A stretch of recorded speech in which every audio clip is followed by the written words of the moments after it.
अस्सलाम वालेकुम। स्टूडियो में बात करेंगे प्री कॉर्डियल एग्जामिनेशन की। Now pre cordial examination is very very important and it is also bit difficult. तो ये वीडियो शायद थोड़ी लंबी बन जाए एंड अच्छे फ्रेश दिमाग के साथ इस वीडियो को देखते हैं, क्योंकि उसमें शायद मैं ओवरडोज ऑफ नॉलेज कर दूँ। तो हम क्या कहते हैं, ये वाली इमेज को यूज़ करेंगे। इसमें उन्होंने 4 ऑस्कल्टेटरी एरियाज बताए हुए हैं। As you will go forward in the video I will show के 4 नहीं, यूजली 5 ऑस्कल्टेटरी एरियाज होते हैं। या कि इस इमेज में मैंने लेबल कर दिया 5 ऑस्कल्टेटरी एरिया कौन सा होता है, वो होता है A2 एरिया। वैसे मैं अलग से बता देता हूँ कि ये हमारा उसके इमेज के भी देख के और ये करके, ये सुप्रास्टर्नल नॉच है। यहाँ पे हमको जो एंगल ऑफ लुई फील होता है, ये सेकंड इंटरकोस्टल स्पेस है मेरी। तो and this is my right side, this is my left side. तो second intercostal space, right second intercostal space में हमारे पास कौन सा एरिया होता है, aortic area 1। And left second intercostal space पे जो हमारे पास एरिया आता है that is your pulmonary area. अब जो मैंने 5 जो भी लेबल की उस इमेज में, वो ये है कि यहाँ पे हमारा इसी से एक इंटरकोस्टल स्पेस नीचे लेफ्ट थर्ड इंटरकोस्टल स्पेस में हमारा आता है एओर्टिक एरिया 2। एंड देन हमारा क्या कहते हैं, लेफ्ट फोर्थ इंटरकोस्टल स्पेस पे हमारा आता है tricuspid area. And lastly mitral area हमारा होता है लेफ्ट फिफ्थ इंटरकोस्टल स्पेस पे, मिड क्लेविकुलर लाइन पे होता है, जिधर हमको एपेक्स बीट नॉर्मल अपनी दिल की धड़कन जो है वो फील होती है। तो इसका क्या कहते हैं, ये ऑस्कल्टेटरी एरिया सही से पता होने चाहिए एंड हम इन्हीं को लेके आगे चलेंगे। तो सबसे पहले शुरू करते हैं कि अस्सलाम वालेकुम, मेरा नाम XYZ है, मैं फाइनल ईयर MBBS का स्टूडेंट हूँ। और क्या कहते हैं, मैं आपके सीने का मुआयना करूँगा। दौरान मुआयना आपको कोई तकलीफ़ नहीं होगी। अगर आपको कोई तकलीफ़ हो तो आप मुझे रोक सकते हैं। मुआयने के लिए मुझे आपकी कमीज़ ऊपर करनी होगी या कमीज़ उतरवानी होगी। बेटर ये कि कमीज़ ऊपर, इसमें कमीज़ ऊपर कर लें क्योंकि इसमें ट्रेकिया की डेविएशन वगैरह वो चेक नहीं करनी होती, तो कमीज़ ऊपर कर लें। प्रॉपर एक्सपोजर हो, चेस्ट नज़र आ रहा हो। अब एक्सपोजर के बाद इंस्पेक्शन में हमने क्या करना है, इंस्पेक्ट करना है कि चेस्ट डिफॉर्मिटी तो नहीं है जो हम रेस्पिरेटरी में करते थे कि कोई पेक्टस कैविनेटम, पेक्टस एक्सकैवेटम या बल्जिंग ऑफ प्रिकॉर्डियम तो नहीं है। चेस्ट डिफॉर्मिटी चेक कर ली है। उसके बाद हमने चेक करना है कि कोई हमारे पास स्कार मार्क्स तो नहीं है। स्कार मार्क्स चेस्ट डिफॉर्मिटी हमें चेक करना है। स्कार मार्क्स चेक करने के बाद हमने चेक करनी है कि कोई हमको क्या कहते हैं प्रोमिनेंट वेन्स तो नहीं नजर आ रही। In case of superior vena cava obstruction हमको प्रोमिनेंट वेन्स दिख सकती हैं। एंड लास्टली हमने जो चीज़ चेक करनी, विच इज़ एन इंपॉर्टेंट चीज़, वो इंस्पेक्शन में ही ये देखनी। ये मैं साथ साथ बताता रहूँगा क्योंकि फिर यही चीज़ें हमें क्या कहते हैं, इन्हीं चीज़ों को हम इंस्पेक्ट और पैल्पेट करके हम अपने डिफरेंशियल डायग्नोसिस की तरफ जा रहे होंगे कि पेशेंट को किस मरमर का पेशेंट रहता है, क्योंकि यूजली फाइंडिंग वाला पेशेंट ही होता है एग्जाम में। तो इंस्पेक्शन में चेस्ट डिफॉर्मिटी देखी, क्या कहते हैं प्रिकॉर्डियम की बल्जिंग देखी, विजिबल स्कार मार्क्स देखे, prominent veins and visible pulsations. अब विजिबल पल्सेशंस मिड जैसे बंदे में, लीन थिन इंडिविजुअल में, एक तो एपेक्स बीट तो ऑलरेडी नज़र आ रही होती है, पैल्पेट होती है। उसके अलावा हमें कौन कौन सी चीज़ें पैल्पेट होती हुई नज़र आ सकती हैं, डिपेंडिंग अपॉन द एरिया। हमको लेफ्ट स्टर्नल बॉर्डर पे, अगर ये मेरी स्टर्नम है ना, तो इसके लेफ्ट बॉर्डर पे, यहाँ लेफ्ट स्टर्नम बॉर्डर पे due to right atrial hypertrophy हमको क्या कहते हैं, यहाँ पे पल्सेशंस नज़र आ सकती हैं लेफ्ट स्टर्नम बॉर्डर पे।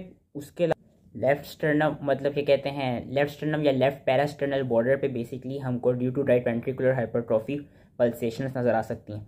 अब जो मैंने एरियाज बताए थे शुरू में, उन्हीं एरिया से रिलेटेड हमको पल्मोनिक एरिया में लेफ्ट सेकंड क्या कहते हैं इंटरकोस्टल स्पेस में, पल्मोनरी एरिया में हमको क्या कहते हैं due to pulmonary artery dilatation of pulmonary artery हमको वहाँ पे पल्सेशंस इंस्पेक्शन में नज़र आ सकती हैं। नॉर्मली नज़र नहीं आती, आप अपने चेस्ट भी देख सकते हैं, सब लोग नॉर्मली नज़र नहीं आती, लेकिन अगर तो पल्मोनरी आर्टरी हाइपर वो डायलेट हुई होगी तो नज़र आ रही होगी।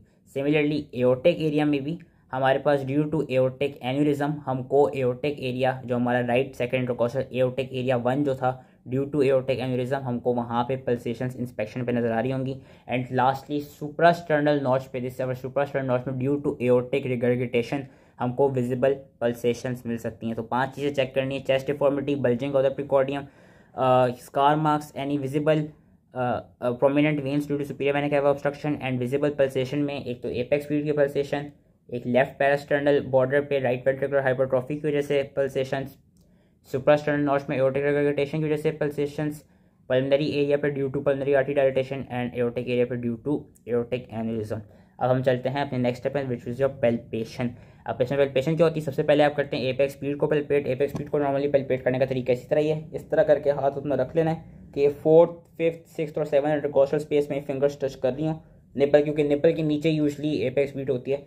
तो इस तरह करके फैन आउट करके हाथ रखना है और चेक करनी कि आपकी एपेक्स बीट कहाँ है।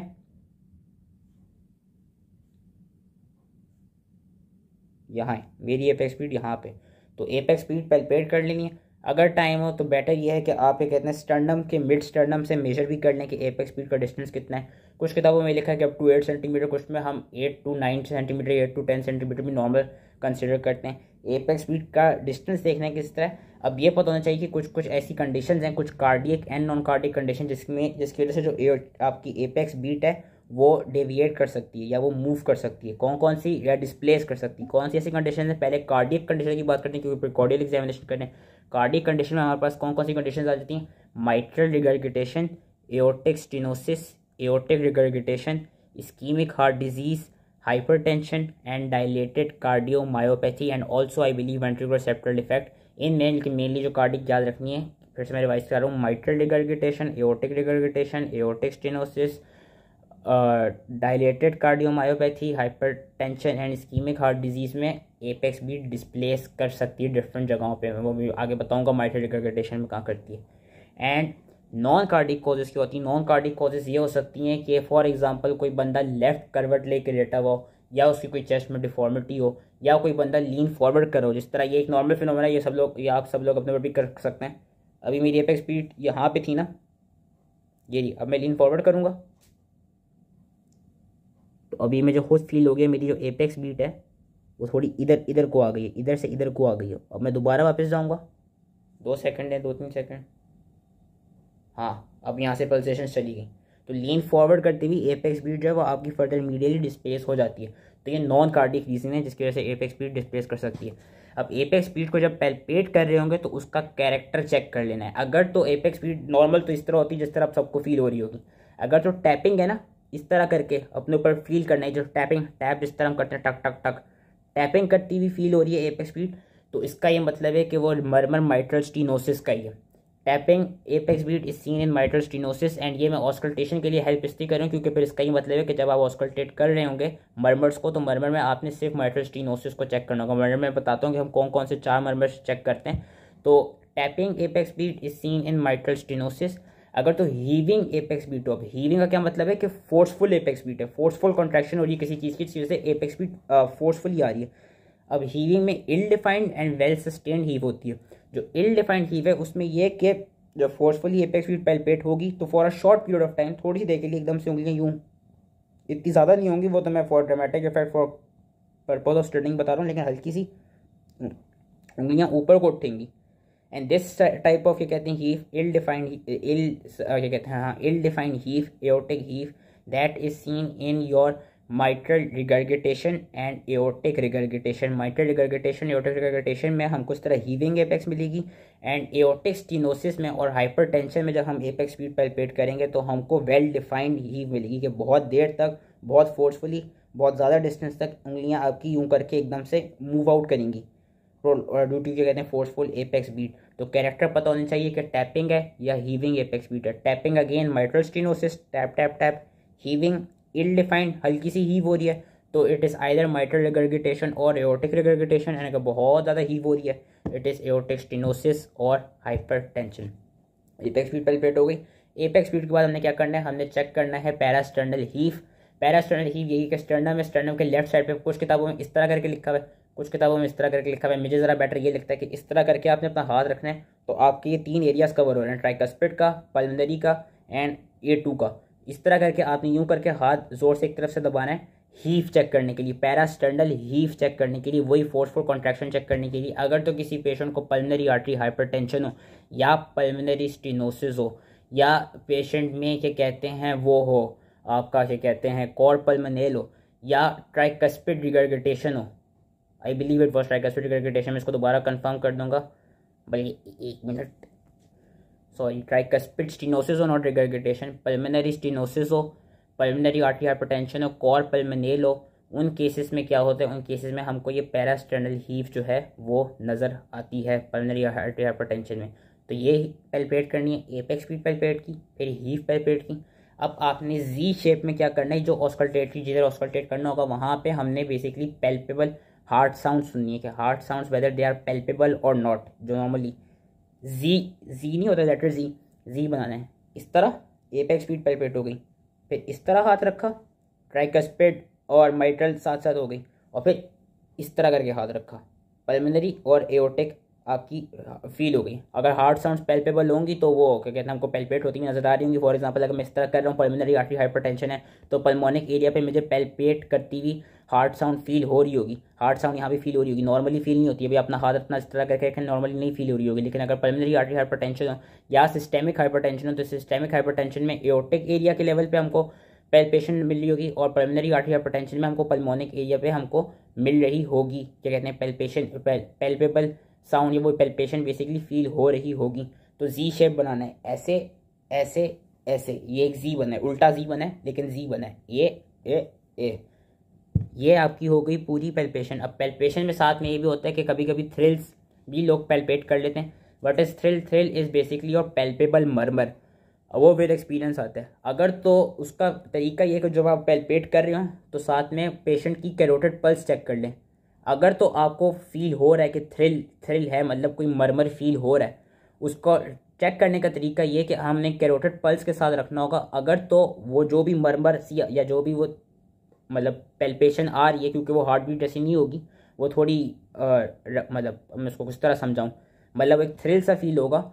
उसमें यह है कि अगर तो वो कैरोटिड पल्स के साथ फील हो रहा है ना, इसका मतलब है कि वो कोई सिस्टोलिक मरमर है। और अगर तो वो कैरोटिड मतलब ऐसा है कि कैरोटिड पल्स पहले आ रही है, बाद में वो मरमर फील हो रहा है इन जगहों पे, तो या बाद में वो थ्रिल फील हो रहा है इन जगहों पे, तो वो डायस्टोलिक मरमर होगा। अब वो हमारे पास कौन से होते हैं सिस्टोलिक और डायस्टोलिक मरमर, उनकी मैं आगे सही से इन डिटेल बताऊंगा, क्योंकि हमने क्या कहते हैं हमने अब हाँ अब हमारी वैसे पैल्पेशन हो गई है। रिपीट में कर देता हूँ पैल्पेशन क्या है। पैल्पेशन में आपने एपेक्स स्पीड की, एपेक्स स्पीड का कैरेक्टर देखा, टैपिंग है, हीविंग है, फिर आपने पैरास्टर्नल हीव चेक की, पैरास्टर्नल हीव के बाद आपने जी शेप में हार्ट साउंड्स पैल्पेबल सुननी, एंड देन आपने थ्रिल्स पैल्पेट कर लिए विद कैरोटिड पल्स। अगर तो आपकी ज़्यादा एक्सपर्टीज और आपको थ्रिल या कोई मरमर खुद पैल्पेट होता हुआ फील हो रहा है, अगर नहीं भी फील हो रहा तो कोई बात नहीं, नेक्स्ट स्टेप पे चले जाना है। परकशन इसमें नहीं होती, हमने आ जाना है ऑस्कल्टेशन पे। वही एरियाज हैं ऑस्कल्टेशन के, 5 एरिया मैंने अलग से बता दिया था। जब ऑस्कल्टेट कर रहे होंगे ना, इट इज़ बेटर कि ऑस्कल्टेट करते हुए डायफ्राम से क्या कहते हैं सुन लें, और साथ में कैरोटिड पल्स भी फील करते रहें। एक चीज़ मैं बता दूं आपका, क्या कहते हैं इन जगहों पे, ये जो हमारी चारों जगह हैं, mitral area, tricuspid area, A2 area, P pulmonary area, and then your A1 area, इनको जब हम ऑस्कल्टेट कर रहे होंगे ना, तो ऑस्कल्टेट करते करते बेहतर ये है कि हम साथ में कैरोटिड पल्स भी फील कर लें।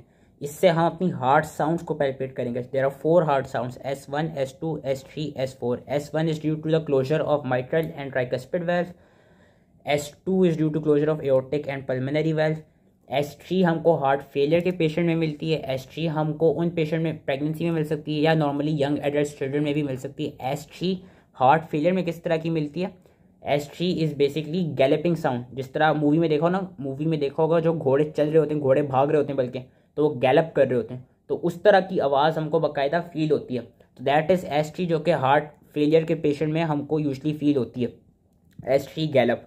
एंड S4 जो है, S4 usually ischemic heart disease या हाइपरटेंशन में फील होती है। S4 S3 के बाद ही आता है। S3 क्यों आती है? S3 क्यों आती है? क्योंकि S1 में क्लोजर हुआ वेल्स का, S2 में भी क्लोजर हुआ उन 2 वेल्स का। S3 में क्या होता है? S3 में वेंट्रिकल्स रिलैक्स होती है, तो वेंट्रिकल्स की फिलिंग हो रही होती है। वेंट्रिकल्स की फिलिंग की वजह से S3 की आवाज़ आती है, एंड S4 की आवाज़ इसलिए आती है क्योंकि कभी कभी वेंट्रिकल्स की प्रॉपर्ली फिलिंग नहीं हो पाती, तो एट्रिया कॉन्ट्रैक्ट करते हैं। जब एट्रिया कॉन्ट्रैक्ट करते हैं ताकि प्रॉपर्ली वेंट्रिकल्स की फिलिंग हो जाए hypertension and ischaemic heart disease में, तो हमको S4 की आवाज़ आती है। तो इसमें जब हम ऑस्कल्टेट कर रहे होंगे अब मैंने बता दिया कि क्या कहते हैं S1 और क्या कहते हैं S2। S1 हमें किसकी क्लोजर की वजह से मिल रहा है? माइट्रल और ट्राइकस्पिड वेल्व की वजह से। जब आप ऑस्कल्टेट कर रहे होंगे ना, आपने कैरोटिड पल्स के साथ फील करना है। जो आवाज़ आपको कैरोटिड पल्स से पहले, ये इंपॉर्टेंट पॉइंट है, जो आवाज़ कैरोटिड पल्स से पहले सुनाई दी जाए स्टेप में, इसका मतलब वो है हार्ट साउंड 1, S1 है। अगेन कैरोटिड पल्स साथ साथ फील कर रहे हैं एंड आप साथ साथ सुन रहे हैं। जो आवाज़ आपको स्टेप में कैरोटिड पल्स से पहले आ रही है, that is your systolic S1, that is your S1 heart sound S1। यानी कि माइट्रल एरिया, माइट्रल वेल्व और ट्राइकस्पिड वेल्व अभी क्लोज हो रही हैं, और ये जो S1 है ये आपको ज़्यादा क्लियरली कहाँ पे सुनाई दे जाएगा? माइट्रल एरिया पे ही एंड ट्राइकस्पिड एरिया पे ही, एपेक्स स्पीड पे ही and left fourth intercostal space पे ही। जो S2 है, S2 is due to closure of aortic and pulmonary valve. S2 हमको कहाँ बेहतर सुनाई दिया जाएगा, एओर्टिक एरिया पे, एओर्टिक एरिया पे एंड पल्मोनरी एरिया पे। एंड जो आवाज़ कैरोटिड पल्स के बाद आती है ना, कैरोटिड पल्स से पहले जो थी वो S1 थी, कैरोटिड पल्स के बाद जो आपको आवाज़ आ रही होगी स्पेसिफिकली A2 यानी एओर्टिक एंड पल्मोनरी एरिया में, that is your S2। It is due to closure of aortic and pulmonary valve, इसीलिए वो एओर्टिक और पल्मोनरी जगह पे रीजन पे ज़्यादा क्या कहते हैं क्लियर होगी। एंड S1 जो है वो ज़्यादा क्लियर कहाँ होगी, माइट्रल और ट्राइकस्पिड एरिया में होगी। ये हमने साथ साथ सुननी होगी, ऑस्कल्टेट करनी होगी। ये इंपॉर्टेंट इसलिए क्योंकि अभी मैं आगे जब मरमर बताऊंगा, अब मैं मरमर्स पे आने लगा हूँ, तो मरमर्स के लिए आपको पता होना चाहिए हार्ड साउंड सुननी है। अब अगर तो लेट सपोज ये कहते हैं हमको S1 और S2, अब उनकी कुछ कॉजेस होती हैं जिसमें S1 हमको लाउड सुनाई दी जाती है, या कुछ कॉजेस होती हैं जिसमें S1 सॉफ्ट सुनाई दी जाती है। कुछ इसी तरह कुछ कॉजेस होती हैं जिसमें S2 लाउड सुनाई दी जाती है या S2 सॉफ्ट सुनाई दी जाती है। अगर S1 की बात करें तो अच्छा, अगर तो हम पहले ये बात करें कि दोनों हार्ड साउंड्स S1 और S2 हमको बहुत कम सॉफ्ट हल्की सी मिल रही हैं, तो उसकी क्या रीजनिंग हो सकती है, या तो पेशेंट को आपका क्या कहते हैं पेरिकार्डियल एफ्यूजन है या एम्फीसीम है, या पेशेंट फैट है, ओबीस सा पेशेंट है, थोड़ा मोटा सा पेशेंट है, फैट भरा हुआ है, उसकी वजह से हार्ड साउंड्स बहुत कम आवाज़ में आ रही हैं, सॉफ्ट आ रही हैं। एक तो ये वजह हो सकती है दोनों डिमिनिश सॉफ्ट साउंड्स की। अगर हम S1 की बात करें, S1 का अब हमारे मरमर्स पे ये इंपॉर्टेंट है क्योंकि इन्हीं से हम फिर डिफ्रेंशिएट करेंगे। मैं बता देता हूँ 4 मरमर्स हमने देखने होते हैं, mitral stenosis, mitral regurgitation, aortic stenosis and aortic regurgitation. ये 4 मरमर्स एग्जामिनेशन में हमारे आते हैं एंड इनका पता होना चाहिए सही से। अब माइट्रल स्टीनो आपका ये याद रखना है, अगर तो हमको जब हम सुन रहे हैं माइट्रल एरिया पे जब हम ऑस्कल्टेट कर रहे हैं, हमने देख लिया कैरोटिड के साथ फील किया कि हाँ S1 ही है। अगर हमको आप अपना नॉर्मल फील कर लें, अपने घरों में स्टेथ के साथ नॉर्मल फील करने का नॉर्मल आवाज़ कैसी होती है, जो अगर S1 माइट्रल एरिया पे S1 लाउड मिले ना, मतलब S1 लब डब में से लब की आवाज़ ज़्यादा मिली, जो आवाज़ कैरोटिड पल्स से पहले आ रही वो ज़्यादा आ रही है, इंटेंसिटी में ज़्यादा आ रही है, लाउड S1 वुड इंडिकेट कि this patient has murmur of mitral stenosis. Mitral stenosis में S1 लाउड होती है। अगर तो हम बात करें, यहीं पे हमने रखा है, मैं इसको दोबारा पेन दिया, कानों में थोड़ा वो कर रहा था कि कहते हैं आवाज़ जो है जो S1 है वो सॉफ्ट आ रही है, हल्की आ रही है, तो that murmur that will indicate कि इस पेशेंट को माइट्रल रिगर्गिटेशन का मर्मर है। मैं दोबारा बता रहा हूँ, loud S1 at mitral area is due to mitral stenosis and soft S1 at mitral area is due to mitral regurgitation। अब अगर हम आगे आएँ, आपका क्या कहते हैं एओर्टिक और पल्मोनरी एरिया पे जहाँ पे हमको P1 और P2 मिलता था, अगर तो पल्मोनरी एरिया पे हमको जो पल्मोनरी एरिया है वो, या पहले हम एओर्टिक एरिया की बात कर लेते हैं। अगर तो क्या कहते हैं एओर्टिक एरिया पे हमको एओर्टिक एरिया में जो S2 है वो लाउड आ रही है, सो दैट वुड इंडिकेट कि देयर इज़ क्या कहते हैं चांस ऑफ हाइपरटेंशन है पेशेंट को अगर A2 लाउड मिल रहा है, मतलब एओर्टिक एरिया में अगर आपकी जो S2 है वो लाउड मिल रही है।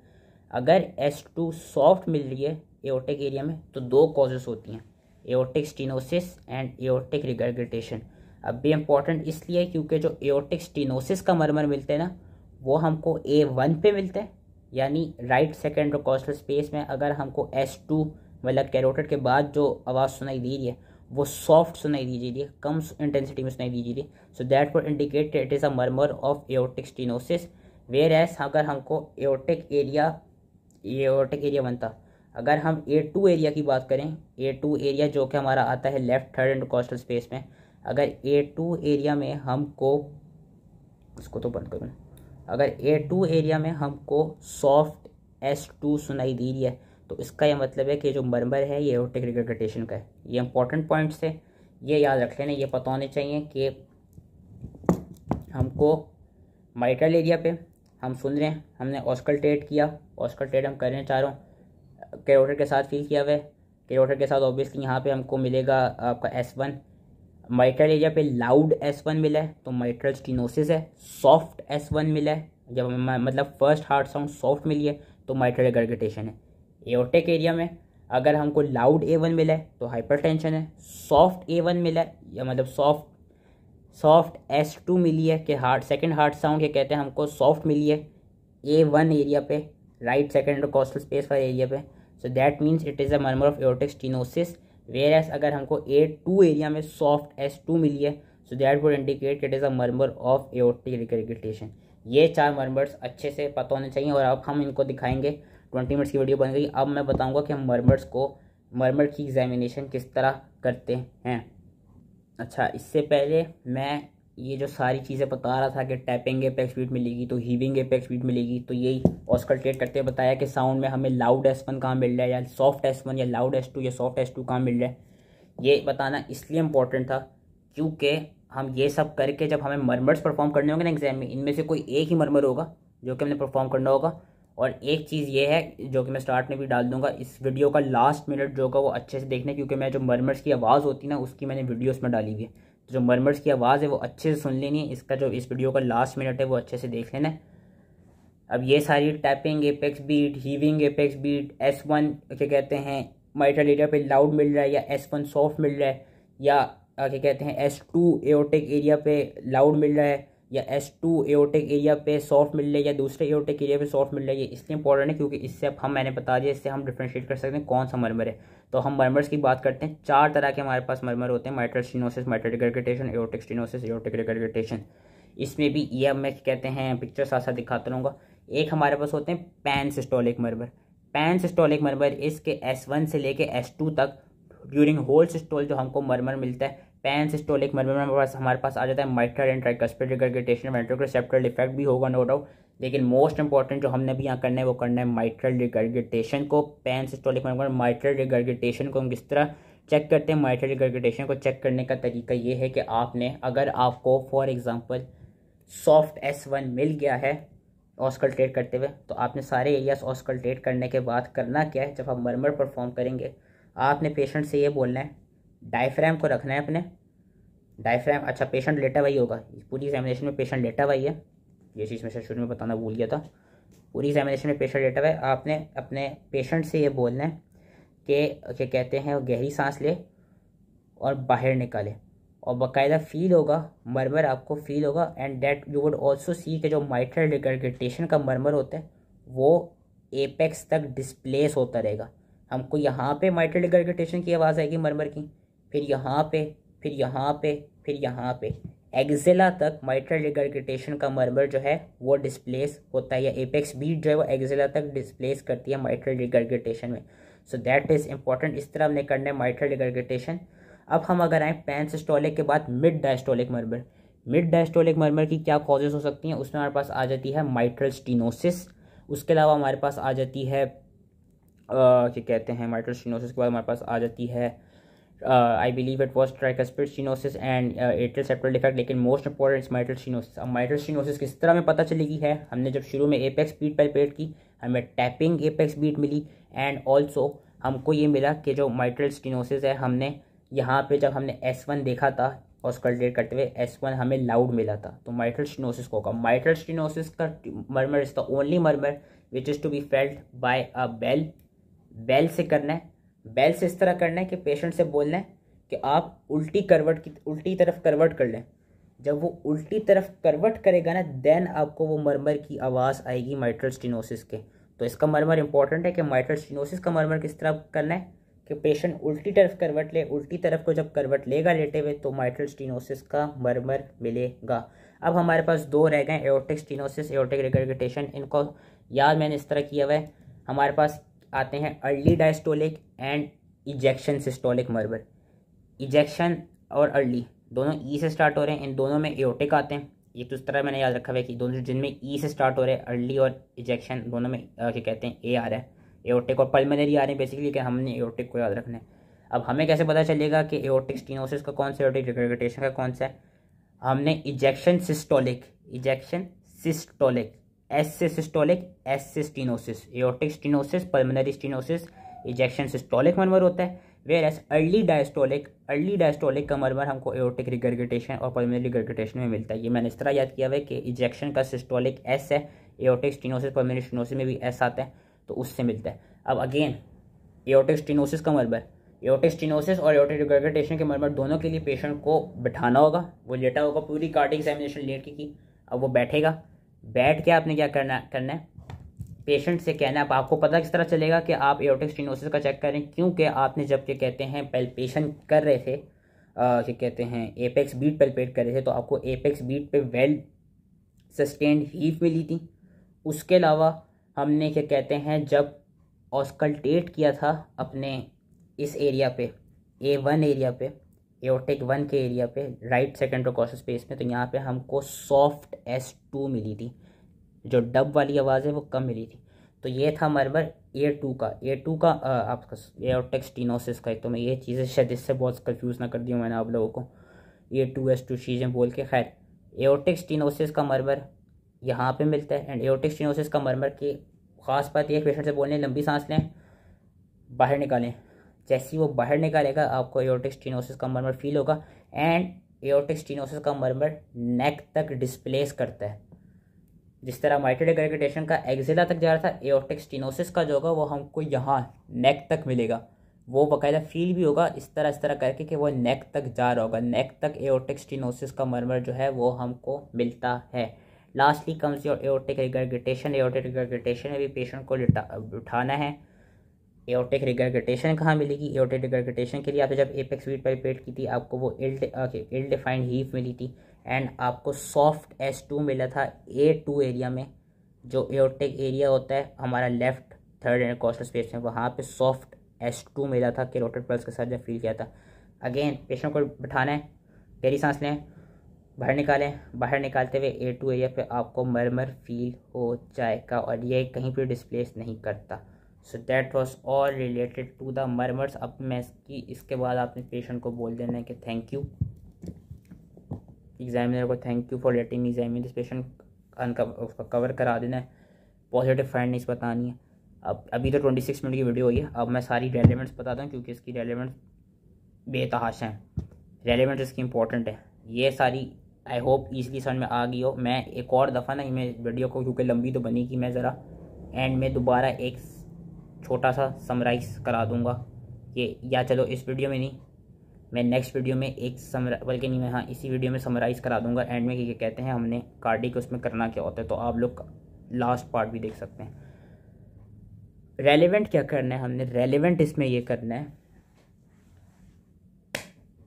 क्लबिंग को चेक करेंगे, एनीमिया पैलर को चेक करेंगे, कंजंक्टिवा में एनीमिया चेक करेंगे, pulse most important pulse check करेंगे, पल्स रेगुलर है इर्रेगुलर है। AFib के पेशेंट में, एट्रियल फिब्रिलेशन के पेशेंट में माइट्रल स्टीनोसिस हुई हुई होती है, तो पल्स जो होती है वो इर्रेगुलर मिल रही होती है। पल्स चेक करेंगे, ब्लड प्रेशर चेक करेंगे, भाई हाइपरटेंशन तो नहीं है पेशेंट को। Pulse, blood pressure, clubbing, anaemia, conjunctiva, JVP check करेंगे, जगलस वीनर प्रेशर, वो मैं बताता हूँ किस तरह चेक करते हैं। पीडियल एडीमा चेक करेंगे, पेशेंट कार्डिक फेलियर का तो नहीं है, कार्डिक फेलियर की वजह से उसको क्या कहते हैं वो मर्मर तो नहीं, JVP रेस तो नहीं है उसका। JVP चेक करेंगे, पीडियल एडीमा चेक करेंगे, पल्स चेक करेंगे, पल्स की रिदम चेक करेंगे, BP लेंगे, हम चेक करेंगे स्प्लीनोमेगैली तो नहीं है। इन्फेक्टिव एंडोकार्डाइटिस के केस में ट्राइकस्पिड रिगर्गिटेशन हो जाती है जिसकी वजह से स्प्लीनोमेगैली मिलती है, तो स्प्लीनोमेगैली तो नहीं है पेशेंट को एसाइटिस तो नहीं है, again due to congestive cardiac failure, heart failure, patient को एसाइटिस तो नहीं है, एसाइटिस का रेलेवेंट करेंगे, स्प्लीनोमेगैली का रेलेवेंट करेंगे। एंड लास्टली हम एओर्टिक रिगर्गिटेशन में कुछ रेलेवेंट करते हैं, कुछ साइंस करते हैं। Aortic regurgitation is important. Aortic regurgitation में हमें कुछ साइन मिलते हैं। सबसे पहला साइन जो कि हमको क्या कहते हैं एओर्टिक रिगर्गिटेशन में मिलता है वो है मुलर साइन। मुलर साइन क्या है कि आप पेशेंट से बोलेंगे अपना मुंह खोलें, आ करके मुंह खोलेंगे ना, टॉर्च से लाइट मारनी है, टॉर्च भी मेरे पास अभी क्या कहते हैं बैग में रखी हुई, सॉरी, टॉर्च से लाइट मारनी है आपको, बाकायदा जो यूविला होगा ना वो पैल्पेट करता हुआ नजर आएगा, कॉन्ट्रैक्ट करता हुआ नजर आएगा। जैसे ही हार्ट कॉन्ट्रैक्ट करते हैं ना, सिस्टोल होता है, तो यूविला कॉन्ट्रैक्ट करता है। एओर्टिक रिगर्गिटेशन में ही मिलती है कि पेशेंट से बोलना मुंह खोले, आ करेगा उसको यूविला वो करेगा, कॉन्ट्रैक्ट करेगा, यस इस तरह करेगा basically, that is your Muller sign. उसके बाद हम क्या करेंगे, हमारे पास एक और साइन होता है which is known as Corrigan sign. Corrigan sign क्या है कि बेसिकली एओर्टिक रिगर्गिटेशन में जो पल्स होती है वो वाटर हैमर पल्स होती है। ये वाटर हैमर पल्स क्या है कि जो पल्स है वो एकदम शूटअप करेगी और एकदम कोलैप्स कर जाएगी, एकदम शूटअप करेगी एकदम कोलैप्स कर जाएगी, जिसकी वजह से कभी कभी कैरोटिड पल्स भी फील होगा कि एकदम बहुत ज़्यादा नजर आ रही है, फिर एकदम कम हो रही है, एकदम ज़्यादा नजर आ रही है, एकदम कम हो रही है। So that is dancing carotid pulse, dancing carotid pulse. And ये जो साइन होगा वाटर हैमर पल्स की वजह से that would be known as Corrigan sign. Last sign जो हमको एओर्टिक रिगर्गिटेशन में मिलता है that is your Quincke sign. Quincke sign क्या है कि हम पेशेंट के नेल बेड्स पे देखेंगे, नेल बेड्स पे हमको बाकायदा पैल्पेशन नज़र आ रही होगी एओर्टिक रिगर्गिटेशन के केस में। तो ये 3 साइंस होते हैं, क्विंकी साइंस, कोरेगन साइंस, मुलर साइंस, और एक और साइन होता है जिसमें ड्रोजियस साइन। ड्रोजियस साइन ये है कि पेशेंट के हम जब फीमोरल पल्स पे, जो फीमोरल पल्स होती है यहाँ पे, फीमोरल राइट साइड की फीमोरल पल्स पे जब हम स्टेथ रखेंगे, डायफ्राम रखेंगे, तो यहाँ पे हमको एओर्टिक रिगर्गिटेशन का क्या कहते हैं, या एओर्टिक रिगर्गिटेशन का नहीं, बेसिकली यहाँ पे एक मरमर फील होगा। दिस मरमर या दिस क्या कहते हैं, पिस्टल की जिस तरह आवाज़ नहीं होती, ठक ठक ठक पिस्टल साउंड जिस तरह होती है, उस तरह की आवाज़ यहाँ पे आ रही होगी राइट फीमोरल पल्स पे। So that is your Duroziez sign जो कि एओर्टिक रिगर्गिटेशन में मिलता है। ये 4 साइंस हमको मिलते हैं, ये उसके रेलिवेंट में आ जाते हैं, तो ये करने होते हैं। पीडर एडिमा हो गया, एसाइटीज़ हो गई, जब जेवीपी अभी मैं बताता हूँ किस तरह मेजर करते हैं, एंड आपकी वो हो गया pedal oedema, ascites, clubbing, anaemia, pallor, aortic regurgitation का मैंने बता दिया, इन्फेक्टिव एंडोकार्डाइटिस में तीनों में गैली चेक करेंगे। जेवीपी का चेक करने का तरीका ये है, एक रूलर होना चाहिए और एक पेंसिल। अब मैं सही से कर नहीं सकता हूँ, लेकिन पेशेंट को 45 डिग्री एंगल पे लेटाना है। Let's suppose for the purpose of understanding में 45 डिग्री एंगल तक लेट जाऊँ। 45 डिग्री एंगल तक लेटा के पेशेंट का जो फेस है वो लेफ्ट पे करा देना है। मेरी लेफ्ट ये बन रही है, लेफ्ट साइड पे पूरा करा देना है। एंड जैसे ही लेफ्ट पे कराएंगे 45 डिग्री लेटा हुआ है, उसकी लिवर पे इस तरह हल्के से दबाना है। हल्के से दबाने से होगा क्या कि जो राइट इंटरनल कैरोटिड वेन है ना, उसकी पल्सेशंस विजिबल हो जाएंगी। जब राइट इंटरनल कैरोटिड की pulsations, right internal carotid vein की जब पल्सेशन विजिबल हो जाएंगी, this is known as hepatojugular reflex. अब होगा क्या, आपने क्या करना है, पेशेंट 45 डिग्री पे लेटा हुआ है, यूँ किया हुआ है, इंटरनल कैरोटिड वेन की लेट सपोज भाई यहाँ पे पल्सेशंस मिल गई हैं। अब यहाँ से एक पेंसिल गुजारनी है ऐसे, एंड जो एंगल ऑफ लुई है, sternal angle, angle of Louis जो है मेरा, वहाँ पे रूलर रखना है इस तरह वर्टिकली। पेंसिल गुजारनी है इंटरनल कैरोटिड वेन की पल्सेशन से हॉरिजॉन्टली, रूलर रखना है इस तरह वर्टिकली 45 डिग्री पे, इस तरह करके पेशेंट लेटा हुआ है। पैरेलल करना है, चेक करना है रूलर के साथ कि ये पेंसिल कहाँ पे मैच कर रही है। नॉर्मली पेंसिल को, या नॉर्मली जो जगुलर वीनस प्रेशर आना चाहिए वो 3 सेंटीमीटर से बिलो आना चाहिए। 3 सेंटीमीटर से बिलो अगर आएगा so that would be considered normal. Normal jugular venous pressure is 7 to 8 क्या कहते हैं मिलीमीटर्स ऑफ मर्क्यूरी। अब आप लोग बोलें कि मैं तो 3 से कम की बात कर रहा हूँ, 7 to 8 नॉर्मल किस तरह हो गया? 7 to 8 नॉर्मल इस तरह हो गया, बेसिकली जो आपका राइट एट्रियम होता है वो स्टर्नल एंगल से 5 सेंटीमीटर बिलो होता है। तो इसलिए जब भी आप जेवीपी लेते हैं तो इट इज़ बेटर कि वो 3 से कम है, क्योंकि जितना भी स्कोर आता है, जिस जगह पे भी पेंसिल कोरिलेट कर रही होती है, उस वैल्यू को आपने, उस वैल्यू में आपने 5 ऐड कर देने होते हैं। तो अगर लेट सपोज मेरा इस तरह 2 आ रहा है तो वो 2 नहीं होगा, वो होगा 7। और अगर मेरा 3 आया तो वो 3 नहीं होगा, वो होगा 8। तो normal jugular venous pressure is between 7 to 8, या क्या कहते हैं 3 सेंटीमीटर से बिलो। अगर तो 3 से ज़्यादा आया, मतलब 7 to 8 सेंटीमीटर से ज़्यादा जगुलर वीनस प्रेशर आया, तो इसका मतलब है कि जेवीपी रेस्ट जो कि ज़्यादातर हमको हार्ट फेलियर के पेशेंट्स में, या राइट वेंट्रिकुलर हाइपरट्रॉफी के, या कंस्ट्रक्टिव पेरिकार्डाइटिस के पेशेंट्स में मिलता है। तो दैट वाज प्रीकॉर्डियल एग्जामिनेशन। और मैंने कहा था कि मैं एंड में कराऊंगा, लेकिन मैं एंड में नहीं करा रहा, मैं नेक्स्ट वीडियो में एक मिनी समरी दे देता हूँ। एंड ये कहते हैं हार्ट साउंड्स नेक्स्ट वीडियो में भी डाल दूँगा, इस वीडियो में भी डाल दूँगा। आई होप इजली समझ में आ गई, क्योंकि precordial is very important. And thank you.